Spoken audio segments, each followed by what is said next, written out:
नमस्कार मित्रांनो.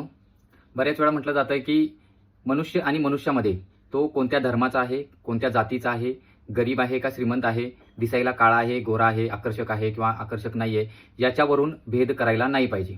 आणि हे पूर्णतः बरोबर पण आहे.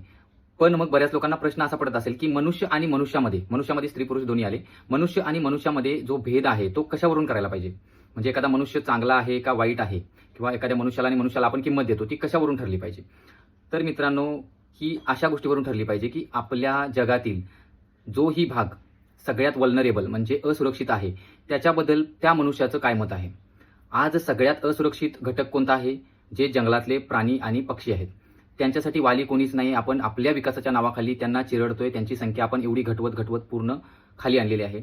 त्यांच्याबद्दल त्या व्यक्तीचं, त्या मनुष्याचं काय मत आहे? त्याला त्यांची काही फिकीर आहे का? त्याचे जे फॅक्ट्स आहेत ते त्याला किती माहिती आहे? त्याच्याबद्दल समज किती आहे? दया म्हणत नाही, दया बाहेरून दाखवली जाते. समज किती आहे? त्याच्याबद्दलचे फॅक्ट्स किंवा त्याच्याबद्दलचे तथ्य किती माहिती आहेत? त्याच्याबद्दल त्याला काय अंडरस्टँडिंग आहे?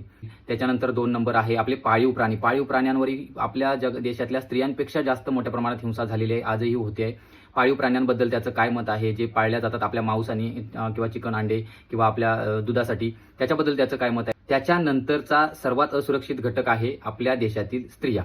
त्यातल्या त्यात अशा प्रवर्गातील की ज्या प्रवर्गाला तथाकथित लोक शूद्र म्हणायचे, खालच्या जातीचे म्हणायचे, त्या प्रवर्गातील स्त्रिया सगळ्यात मोठ्या शोषित आहेत आजपर्यंतच्या. तर त्यांच्याबद्दल आपल्या त्या मनुष्याचं काय मत आहे? जर त्या मनुष्याला त्यांच्याबद्दल अंडरस्टँडिंग असेल, समज असेल, फॅक्ट्स माहिती असतील, त्याच्याबद्दल त्याचे मत आहेत, ते काय आहेत, त्याच्यावरून ठरतं की तो मनुष्य कशा लेवलचा आहे.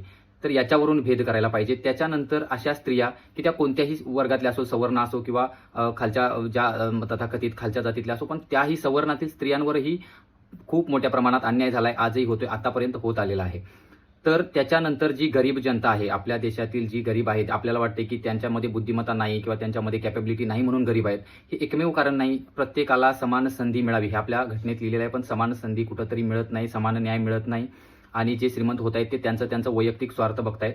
तर मित्रांनो, मनुष्य आणि मनुष्यामध्ये भेद करत असताना तुम्ही ह्या गोष्टी पाहायला पाहिजे की त्याला आपल्या देशातील जे सर्वात वल्नरेबल घटक आहेत, पशु प्राणी जंगलातील, त्याच्यानंतर 2 नंबर आहे आपले पाळीव प्राणी. पाळीव प्राण्यांवर, तिसरी गोष्ट स्त्रियांबद्दल त्याचं काय मत आहे, चौथी गोष्ट जे मागासवर्गीय प्रवर्ग आहे त्याच्यातील किंवा गरीब जे प्रवर्ग आहे त्यांच्याबद्दल त्याचं मत काय आहे, त्याच्याबद्दल तथ्यासाठी तो किती वेळ देतोय, किती अभ्यास करतोय, त्या गोष्टी जाणून घेण्यासाठी किती खर्च करतोय, काय करतोय.